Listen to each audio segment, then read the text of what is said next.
What's up, y'all? I'm back out at the range again, as you can see, on what should be another perfect day to get some testing done out here. Temp's supposed to be mid 70s and it's supposed to stay mostly cloudy out here, so I didn't put my shade up. I'm trusting the weatherman, which hopefully I don't regret. I've got a few pretty interesting ones planned for today, and we're gonna start it out with what hopefully turns out to be some mighty mice. So the jelly contraption is set up, ready to roll this morning with a couple of chronos and 2 fresh blocks of gel. First test of the day on this one, so really nice clear picture. And even though we're working with a couple little mice rounds here, I'm still sticking with that heavy clothing barrier. It's got the layer of denim, fleece, and 2 layers of cotton t-shirt. And of course, most of y'all probably know what I'm talking about here is some 25 ACP. We got a couple of different rounds here. The first one is the Federal Punch. It's a 45 grain jacketed solid, and then the second one is the Buffalo Bore. This is actually a 60 grain hard cast solid. As far as velocity and energy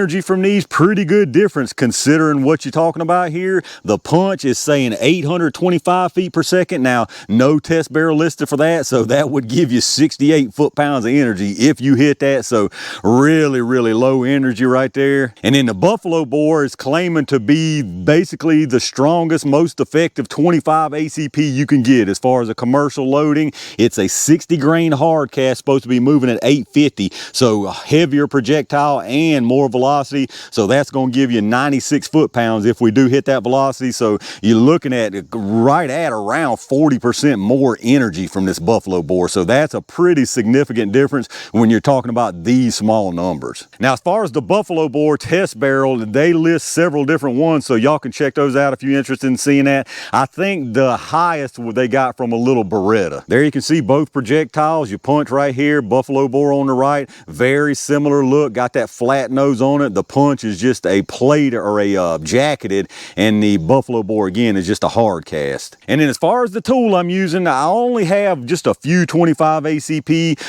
This Lorcin is one of them, which I decided to use today here. This, they're claiming a 2.3 inch barrel on it. The other one I have is a little Falcon, which is a 2 1/4 inch barrel, so basically the same. And then the Phoenix Arms, which is a 3 inch barrel. In my opinion, if you're carrying a 25 ACP and you've stepped up to a 3 inch barrel, you can carry something much more effective and as small or smaller than the 25 ACP in that Phoenix Arms. So I personally think this Lorcin is more representative of what you might find somebody running in a 25 ACP. The only thing about this one is I've actually never even run this thing. I picked it up long ago just because it was dirt cheap. So hopefully it don't give me any trouble out here. But that's enough talking about them. Let's get over here and see if these little mice can earn their cheese. All right, let's see how fast these little mice are moving, y'all. I'm gonna do a 5-round average from each one. We'll start with the Punch first. Now remember, they were saying 825 with no test barrel listed.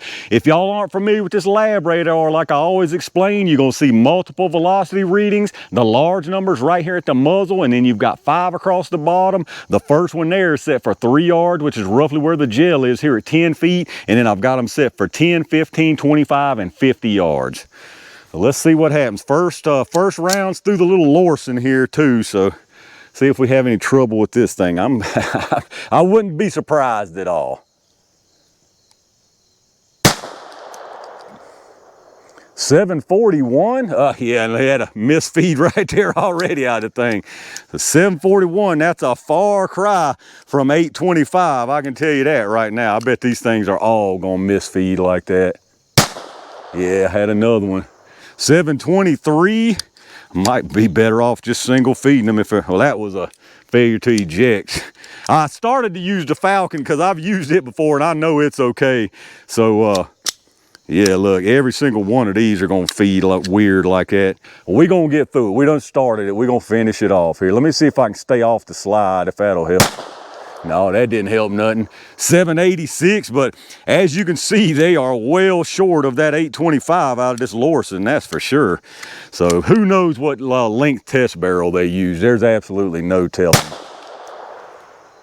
780, the last one fed, or was that 5? No, that was 4, the last one fed. Maybe she's loosening back up after all these years. Nah, spoke too soon. 760, so definitely not the 825. Let's check out the average. All right, so 5-round average right there is 758 feet per second. We had an extreme spread of 63 with a 26.4 standard deviation. 758, that is low, buddy, for that weight of projectile. I mean, that's some low energy right there. It doesn't surprise me because my guess is their test barrel was 3, maybe even 3.5 inches or more, which is, in my opinion, totally unrealistic. I could have brought the Phoenix Arms 3-inch and used it, but it's just not realistic to me. So anyway, that's what we got right here from the punch. Let's reset it and see what the buffalo bore does. All right, let's see what these buffalo bore do. 5 rounds of these also. Now, I did take this little thing over there and give it a drink of CLP and wipe it a little bit. I'll be honest, I hadn't even cleaned it. I ain't touched this thing since I picked it up, so it's probably not that though. I mean, if any of y'all know about the Lorcin L25 here, then y'all know. And wish me luck for sure with this buffalo bore. I'm sure it'll be fine, but now this is saying 850 again, and that, if I remember, like I say, was gotten out of a Beretta, which is a 2.75 barrel, I think. So a little bit longer barrel, and this little stuff loses a ton of velocity in a very short amount of time. So in a very short barrel length too. So I definitely don't expect that. I really just don't. Let's see how much we get here. It feels way better. 799 still didn't cycle though. This little old Lorcin just ain't it. I started to use the Falcon, but I wanted to see if this Lorcin would do anything. And I figure some people might have some of these too, so. 799 there. I can't remember. That's definitely higher than the last in that punch. That one cycled. 791. That one cycled. That's nice. 837. Dropping wasn't nice. 806 and 815. So was that 5? Yeah, that was all 5 of them. So had a couple of 3 low ones there at the end. Let's check out the average. All right, so this buffalo bore round, sure enough, is a lot spicier than that punch. We had a 5-round average there of 809. Those last ones kind of faked me out. There weren't really that far off. Extreme spread of 46 and a 17.7 standard deviation, which is probably typical for these little things like this. So 809 right here, and if you remember on that punch, it was 758. So you talking about 51 feet per second faster. The boxes were looking for a 25 feet per second difference between them. So what that tells me right there is the buffalo bore is true to the box velocity. If I was to have a 2.75 inch, it'd be right there at it. And this punch is definitely not hitting that box velocity, at least not out of this barrel, or probably barely out of a 3-inch if it did. But all that being said, I can tell you personally right now, before I even started this test, I would not carry 25 ACP for defensive purposes, especially this punch. This punch ain't gonna stop nobody. Y'all can sit there and talking about, oh, well, you won't stand in front of it, yada, yada, yada, and all that nonsense all you want. This punch 25 is not gonna stop somebody that is determined to get at you. You've seen much larger calibers be dumped, and the threat still keeps coming. You do you, but I'm telling you right now, there ain't no way you're gonna catch me carrying this stuff. But we still gonna see what they do in the jail anyway. Let's get it all set up. Y'all know what time it is. All right, y'all, it's Steamboat Willie jelly time. I'm gonna put one of each into the gel, starting with this punch first. I don't expect much from either one of these. I think these are gonna tumble for sure. I don't think this is gonna be enough to stabilize them. I think we'll see a little tumbling, but probably very little penetration. Well, let's see what happens.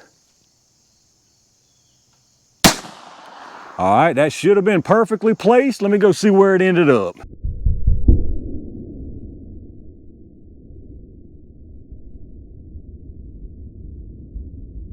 All right, no surprises out of that right there. Pretty much exactly what I was figuring, and it definitely tumbled. I'm pretty sure it hit that block sideways, or I know for a fact it did. I'll show y'all some stuff, but let's see what this buffalo bore does. I figure this is gonna do about the same. I mean, it's a 25. It just ain't much you can do with this thing.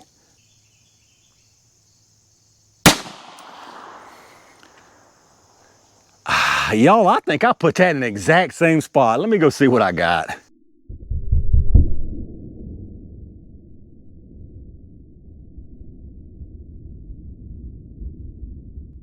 All right, it wasn't actually in the same exact spot, but it's real close. I'm perfectly happy with using that right there because they're completely separate, but I'm gonna put another one up under it just because it's a small little track and it ain't gonna take up that much gel space. I'm wanting to hit that same exact spot every time. At least I'm grouping good with this little thing. Let's go down there and look at this stuff.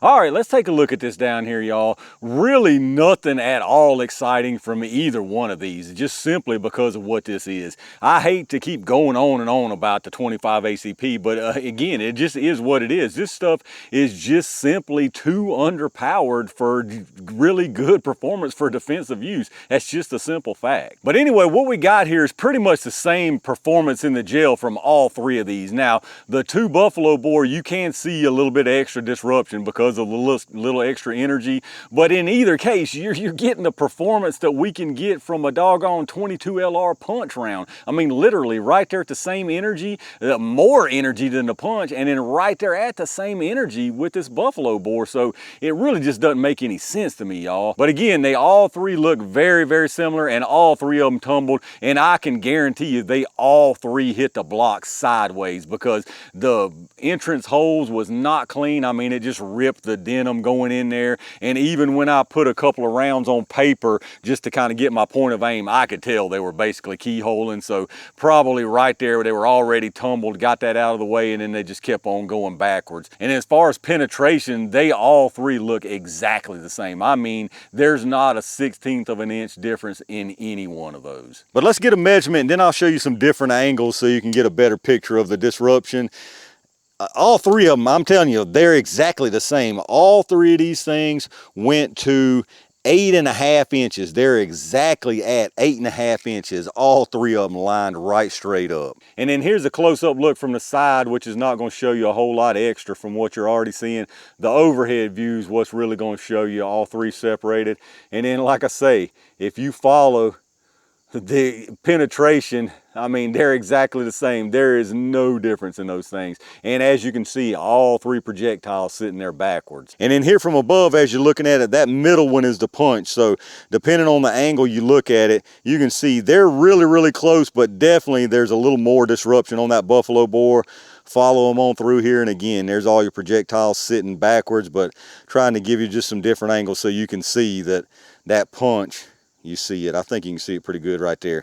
They're really, really similar. All right, let's check out these projectiles. Nothing exciting here at all. As you can see, of course, they're not expanders, so we're just looking at some solid lead here. This one, again, plated, that's the punch. You can see no deformation on any of them, just what I grabbed with the forceps to get them out. There's the buffalo bore. You can see it. It does have like a wax ring on it. I think that's wax and not grease, so yeah, I think that's a wax ring. So wax ring on the buffalo bore, but no deformation there either. I mean, they're just, these things ain't moving at any kind of velocity to get any deformation. So nothing exciting, but we'll get a couple of measurements on them anyway. So as far as the weights on them, the punch started at 45 and we're at 45.2. So absolutely nothing lost there. The buffalo bore started at 60. That one is at 58.9. And then this one here is at 59.0, so absolutely nothing lost from either of these. And then as far as size, I'll just do a base and a length. We'll start with the punch here. You got 249 with a length of 404. And then on the buffalo bore, you got 249 with a length of 512. And there you go, y'all, a couple little 25 ACP mouse rounds with the federal punch and the buffalo bore. Nothing really impressive from either one of these. Again, it just is what it is. It's a 25 ACP. Now, buffalo bore probably is telling the truth. This is probably the strongest 25 ACP round you can get commercially. I mean, it just is what it is. There's not but so much you can get out of this small little round. So again, in my opinion, neither one of these are adequate as far as self-defense. Not for me anyway. There's no way I would trust this for self-defense unless it was the only choice I had, the only tool I had. That is the only way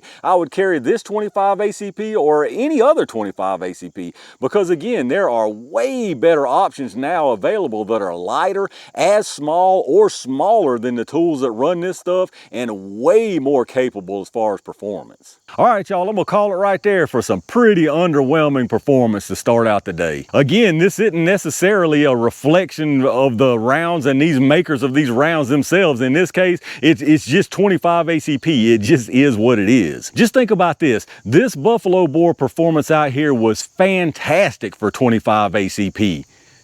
I mean, that should tell you all you need to know, because that's pitiful. That is absolutely pitiful, but it is fantastic for 25 ACP. But like I say, if you feel comfortable running this stuff and you think it's perfectly fine for self-defense, or this is all you've got is a tool chambered in 25 ACP, more power to you. But I'm sure there's plenty of differences of opinion on this right here, so let me know down in the comments what y'all think. Those of y'all who run 25 ACP for defensive purposes, what do you actually run? What do you run it in? What did you think about the performance out here from literally the best 25 ACP ammo available? Let me know in the comments what your thoughts are. If you did enjoy the video, take a second if you would and hit that thumbs up button. Make sure you subscribe to the channel and make sure you've got those notifications turned on so you get notified when I upload stuff. Big thanks again to all my Range Gang members and every single one of y'all out there, even my 25 ACP carriers. I've got a lot more stuff planned, so stay on the lookout for that. And in the meantime, stay safe, stay prepared, and I'll see y'all soon.